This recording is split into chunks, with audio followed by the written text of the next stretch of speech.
One thing I think that we should touch on is, because we've been talking a lot about intermediate to advanced lifters and hypertrophies. I think we should spend a little time talking about beginners, because the one thing that, because you said why you don't do the nutrition, and it's worse than politics, and it's worse than, you know, all the other kind of stuff. What's even worse than all those is the fucking fitness industry. Yeah. You know, to me, the strength bodybuilding strongman industry is kind of like its own little subculture of that. But when you get over into that, you know, that fitness bullshit where you know, nobody cares about anybody. You know, it's just about the dollar and the money and all the other kind of stuff.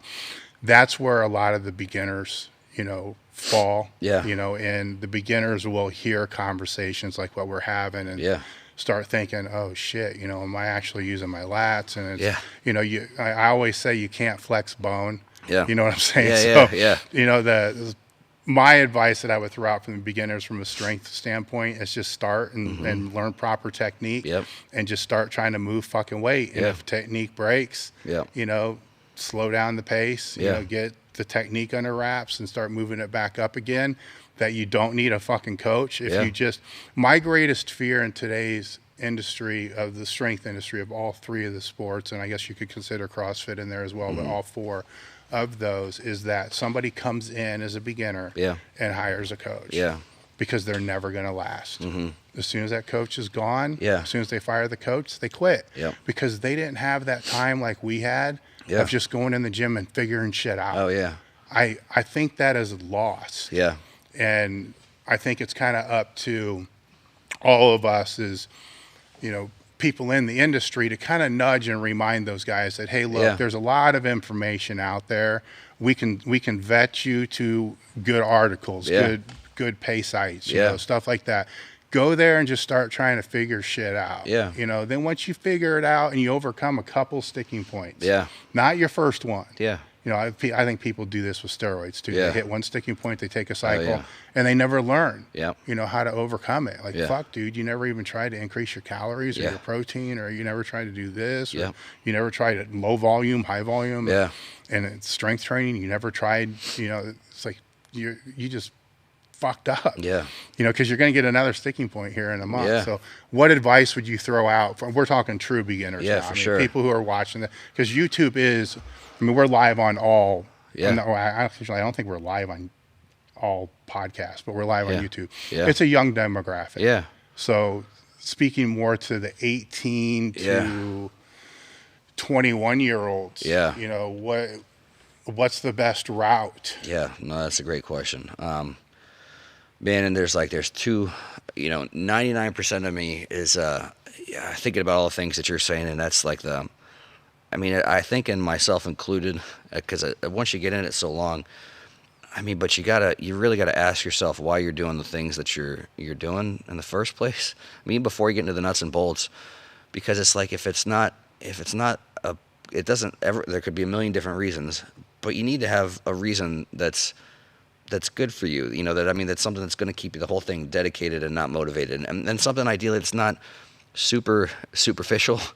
Something that's not just 3 months from now, 6 months from now, a year from now, and really kind of make sure that everything's built around that. Because at the end of the day, like that's the whole thing. Is I can almost give no recommendations for the nuts and bolts, right? Because it's like, well, the best thing that you can possibly do is now the thing that you're happy to repeat, 3 times a week, 5 times a week for the next decade, right? And it's like, so that's the whole thing where it's tough. It's like I could write, just if I had to put something on paper, like, let's write 100 different programs that are all great if you like it and you get into it, where you could argue like, well, do I have to do a back squat? Well, because like the funny thing, I use examples like, I learned to squat from front squatting because I learned how to clean and jerk before I learned how to squat. And so when I did squats, I just did front squats. And it's like, did I do myself a disservice by not doing a back squat? I don't think so. I mean, just whatever, it is what it is.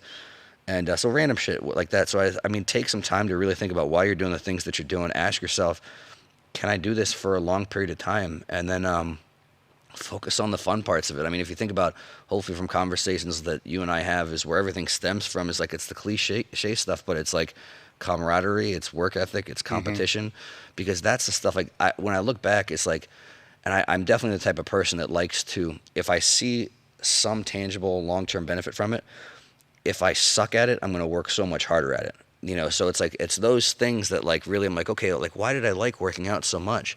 And it's like I liked all those things. I liked the fact that I sucked at it, but I wanted to be good at it. So maybe that was like the first thing I remember actually working hard at, even before sports. It's like sports, I was just a decent athlete at everything, so I could just be a good athlete at everything without working hard. I just wanted to be competitive.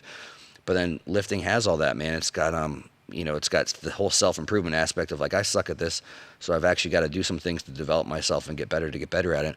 And then I was lucky enough to just start training with partners right away. We just, like a bunch of buddies, went to the gym that had no idea what we were doing, and just we started bench pressing and curling and doing stupid shit for a little while, and then we just kind of figured stuff out, reading stuff and seeing what the bigger guys were doing that weren't assholes. And so I don't know. I mean, it sounds. I can say some nuts and bolts stuff after that, but it's focus on that stuff, because that's stuff that still gets me excited now, right? I mean, It's like even to the point now where it's like I'm still with what I've got and within the context of what I'm doing.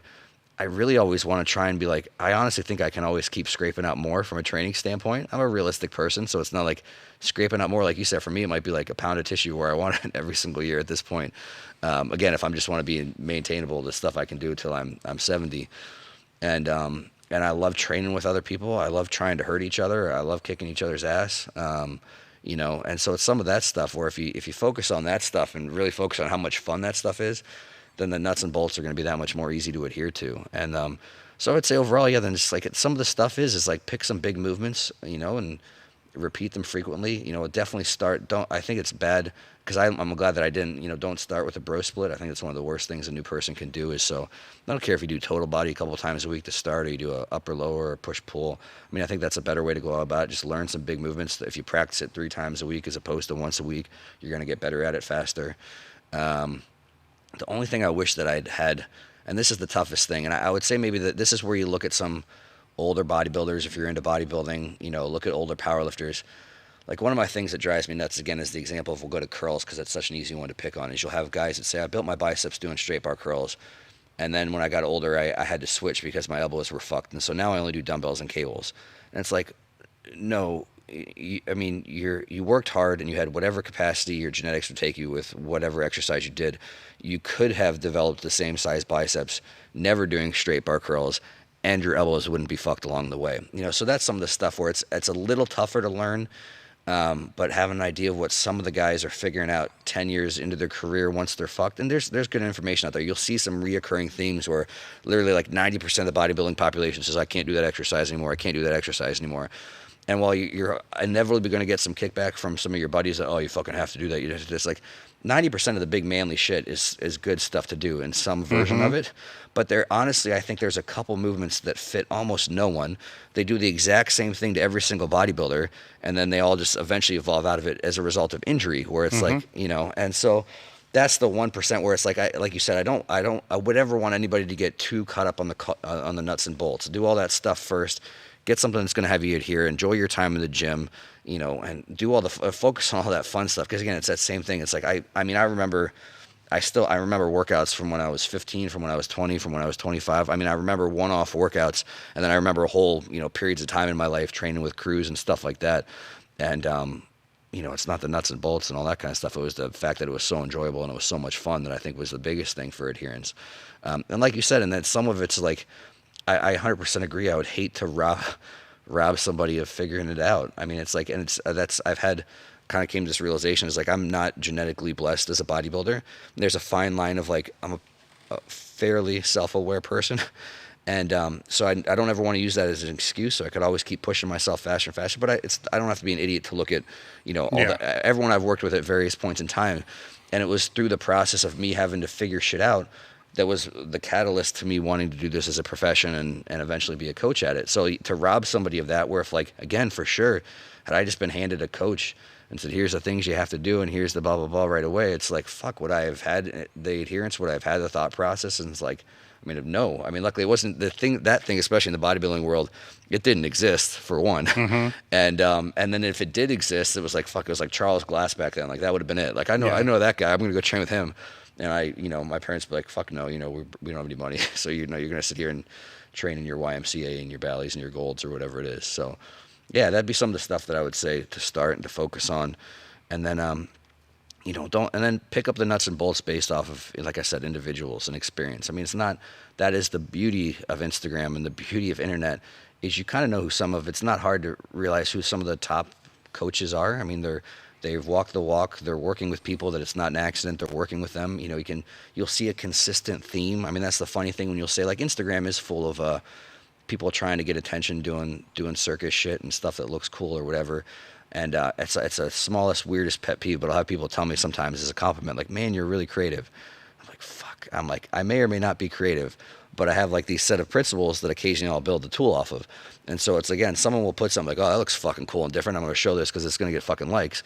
And I may have something that you might not have seen exactly before, but let's talk about why I'm doing it, because it's that was built for a thing or for a reason. So when you see somebody that has like really consistent, and it's like I can name 50 coaches where their content is consistent because they stay in their wheelhouse, they stay within their principles and things, they might grow and expand out of that. And it's like, oh, okay, like I'm going to pick up some things from this guy or from that guy. And that is the beauty of, if you can have a small percentage of your focus on that and the big percentage of focus on what you're actually getting done and doing in the gym on a daily basis, I think that'd be a pretty good way to go about it.